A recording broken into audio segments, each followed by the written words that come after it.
Hi, my name is Marisol Bueno, and I'm going to present my article critique and presentation on Head Start services. Our agenda for today is Introduction, Part 1, Discussion of Significant Points from Article Resources. Part 2, Impact on Special Service Understandings as it relates to bilingual populations. Part 3, Definition of Head Start services. And we are going to have some reflection questions at the end of the presentation. Introduction. Since 1965, Head Start was created to combat the poverty and inequities experienced by disadvantaged populations.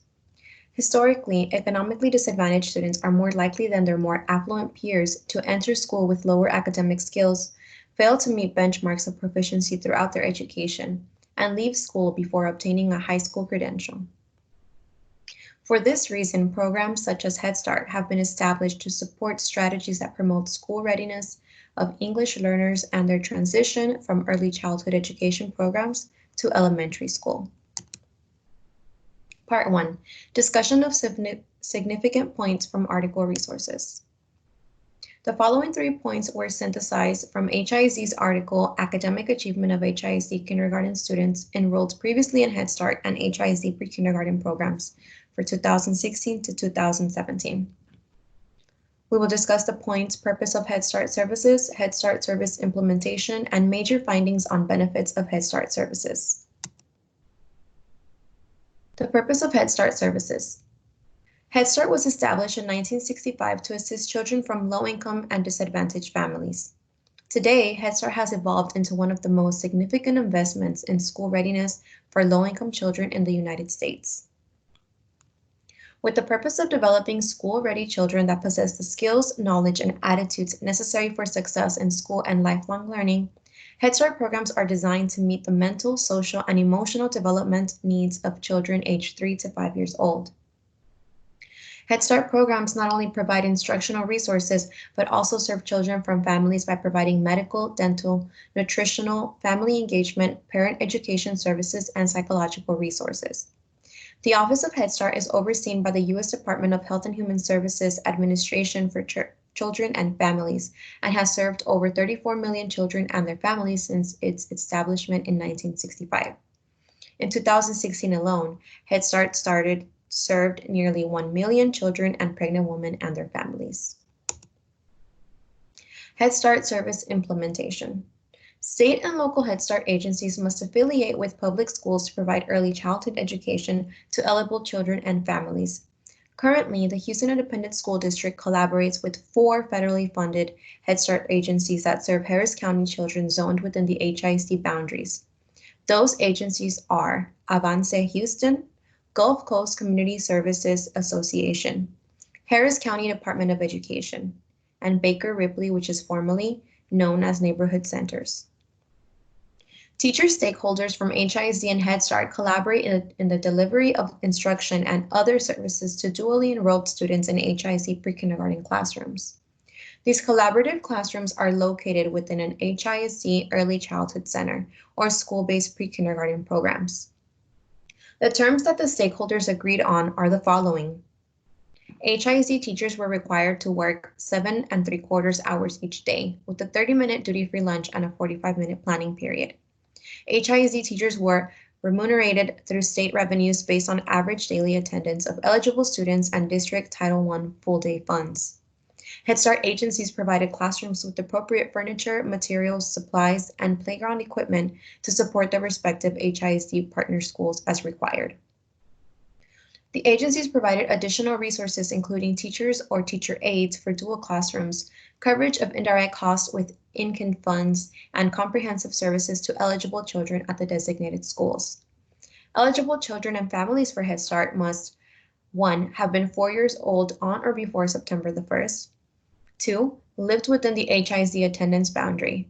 3. Have had an updated immunization record in accordance to the state policy for students. And 4. Met at least one of the following criteria.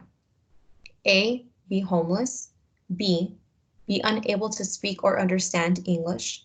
C. Be economically disadvantaged. D. Be the child of an active duty member of the U.S. military or veteran. E. Child is or ever has been in the conservatorship of the Department of Family and Protective Services following an adversary hearing held as provided by Section 262-201 Family Code, or F. All children who met any eligibility criteria for Head Start, not only those who met the low-income eligibility criteria for Head Start. Major findings on benefits of Head Start services. The article by HISD discussed its findings based on a study designed to measure the performance of the 2016-2017 HISD kindergarten students who were exposed to Head Start and pre-kindergarten programs during the 2015-2016 school year. Kindergarten students who were not enrolled in one of these Head Starts or pre-kindergarten programs were also included in the study for comparative purposes. The study used the 2016 Riverside, Iowa, and Logramos data to measure kindergarten students' performance from the 2016-2017 academic year. The Iowa assessments are designed to provide a thorough assessment of students' progress in skills and standards that are essential for successful learning for English and Spanish students, respectively. Logramos parallels the scope and sequence of the Iowa assessments and measures the achievement of Spanish-speaking students in reading, language, and mathematics.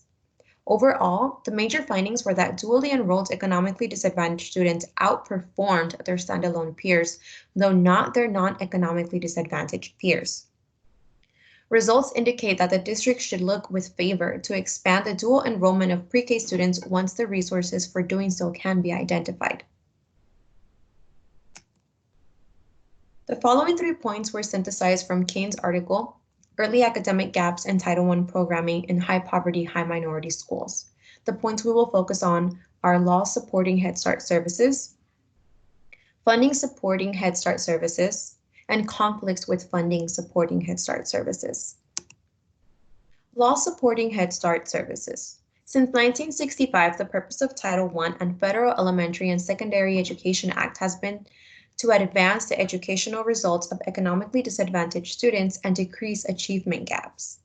As the latest iteration of the Elementary and Secondary Education Act and the No Child Left Behind Act, the Every Student Succeeds Act was passed by Congress and signed into law by President Obama on December 10, 2015. In Texas specifically, the Texas Education Code 29-153 states that a district shall offer free tuition pre-kindergarten classes if the district identifies 15 or more children who are eligible and are at least 4 years of age. Funding supporting Head Start services. Federal funds stream through state education agencies to local school districts based on proportions of children living in poverty in respective areas. Local education agencies allocate funds to schools to provide targeted assistance for economically and educationally disadvantaged students in order to develop school-wide Title I programs, known as SWP. Operating school-wide Title I programs allows for flexible use of Title I funds for instructional and other effective means on improving educational opportunity based on local needs assessment. Congress has increased funding for Head Start for each of the past 4 years. The increase in fiscal year 2019 was $200 million for a total of $10.1 billion. Conflicts with funding supporting Head Start services.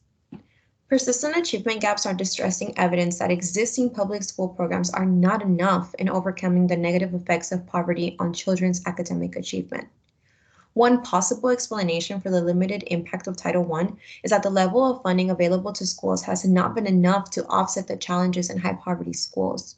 In fact, economic analysis of Title I funding indicated that the additional federal money did not eliminate spending gaps between school districts that served high numbers of children in poverty and those that didn't. And in some cases, the practical value of Title I funds was eroded, given that states and local school districts reduced other sources of funding to schools that received Title I. Learning that this is a common practice brings me to the conclusion that the purpose of Title I funding is being defeated. By reducing other types of funding, equitable education is not being practiced for underserved populations. An alternative explanation for the limited impact of Title I on student achievement is that federal policy guidance has emphasized compliance with fiscal guidelines, but may not have served adequately to promote decision-making about programmatic choices to be funded by Title I monies. A recommendation to support the purpose of Title I would be that education research should provide thorough evidence of how to use Title I monies to accelerate achievement and diminish achievement gaps. And this research should account for the unique context of high poverty, high minority schools, the majority of which operate under school-wide Title I programs. Part 2. Impact on special service understandings as it relates to bilingual populations. Given that one of the eligibility requirements for children and families to qualify for Head Start services is that the child is unable to speak or understand English, it is understood that Head Start focuses on minority economically disadvantaged population. Also, when analyzing the demographics provided in the HISD article, every early education program served between 50% to 60% Spanish-speaking students and about 4% other language-speaking students. Results from the study HISD conducted produced that all early childhood program groups outperformed non-Head Start HISD pre-K students on the Logramos language arts and math subtest, indicating that there may be merit in enrolling Spanish-speaking students in some form of Head Start or pre-kindergarten program. These studies indicate that bilingual populations are benefiting from Head Start services, that local districts who serve similar demographics should expand such programs. Attaches a table from the HISD article that shows educational and demographic attributes of the kindergarten students by their pre-kindergarten program. So as you can see, I have included this table because it shows 3 groups that were studied and the group that did not participate in Head Start. So this first group was dually enrolled in HISD and Head Start program. This group was in Head Start standalone program, and this group was an HISD pre-K program. Again, the students in the last group did not participate in Head Start or HISD pre-K. The attributes for the students who participated in these programs are listed on the left column, and I want to place a special focus on race and ethnicity as well as home language. If you notice, race and ethnicity for the first 3 Head Start programs has a heavy percentage on the Hispanic population. See, we have 69, 68, 69. And the Black population is 21, 28, 22.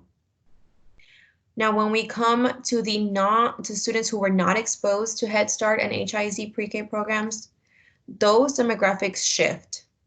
See, in the Head Start programs and HISD pre-K programs, we had 1%, 1%, and almost 4% white.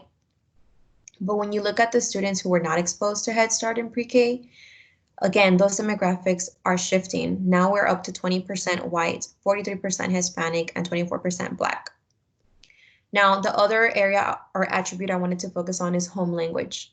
In the first 3 groups that participated in Head Start and HISD pre-K programs, we had a steady 50 to 60% of students whose home language was Spanish.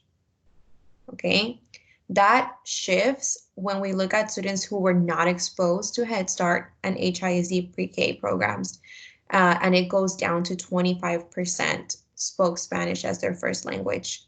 So you can see that Head Start is servicing a majority of minority students and a majority of Spanish and other first language speaking students. Part 3, definition of Head Start services. Head Start services are overseen by the U.S. Department of Health and Human Services Administration for children and families dedicated to serving economically disadvantaged students and families.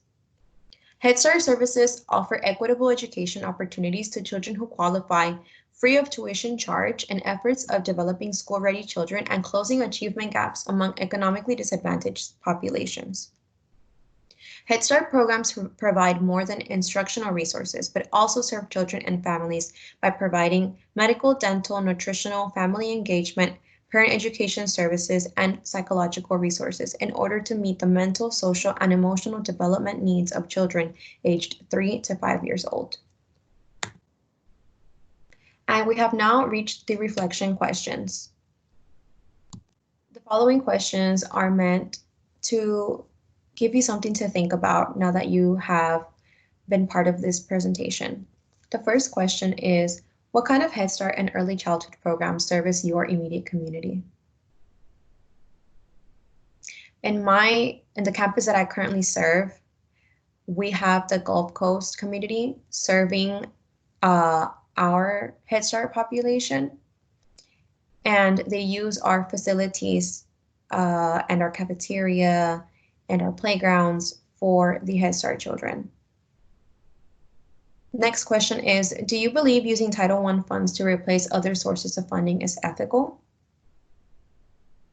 So part of my presentation, I mentioned how Title I funds are not cutting it for our underserved student populations.